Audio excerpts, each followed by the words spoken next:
आपने Mona Lisa painting के बारे में तो जरूर सुना होगा। तो चलिए इस पेंटिंग के पूरे रहस्य को आज हम जानते हैं। लियोनार्डो डा विंची ने सन 1503 में इस पेंटिंग को बनाना शुरू किया था। वह उस समय 51 साल के थे, लेकिन 2 मई 1519 में बिना इस पेंटिंग के पूरा किए बिना ही उनकी मृत्यु हो गई। मोनालिसा जो इस पेंटिंग का नाम है, उसका इटली में मतलब होता है माई लेडी।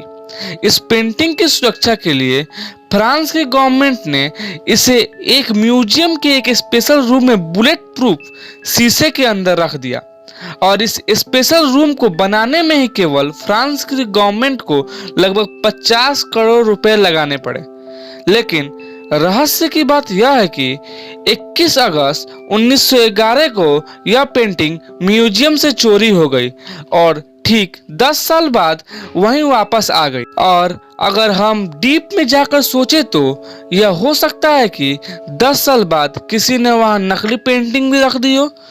एक और रहस्य की बात है कि आज तक यह मालूम नहीं चल रहा कि आखिर मोनालिसा है कौन, लेकिन माना जाता है कि सन 1905 में जाकर एक लेटर मिला जिसको विंची के दोस्त ने लिखा था। उन्होंने अपनी दूसरी बेटी के जन्मदिन पर लियोनार्डो डा विंची से अपनी पत्नी जियाकोंडो की तस्वीर बनाने के लिए कही थी, लेकिन उस समय विंची मोनालिसा पेंटिंग पर काम कर रहे थे, इसलिए यह साफ नहीं कहा जा सकता कि यह पेंटिंग जियाकोंडो की ही है।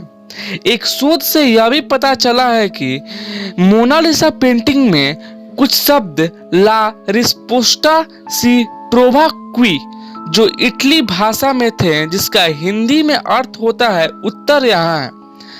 इस बात से यह पता चलता है कि विंची हमें कुछ ना कुछ तो जरूर बताना चाहते थे। इस पेंटिंग की रहस्य के बारे में तब पता चला जब हाल ही में एक वेबसाइट पैरानॉर्मल क्रॉनिकल ने दावा किया कि इस पेंटिंग में एक एलियन का चित्र छुपा हुआ है, लेकिन यह बात कितनी सच्ची है इस बात की पुष्टि अभी तक नहीं हुई है। लेकिन जब हम मोनालिसा की 2 पेंटिंगों को लेते हैं और दोनों का मुख बाएं और दाएं करके मिलाते हैं तो इस इमेज में आप देख सकते हैं कि बीच में एक एलियन जैसी आकृति बन रही है।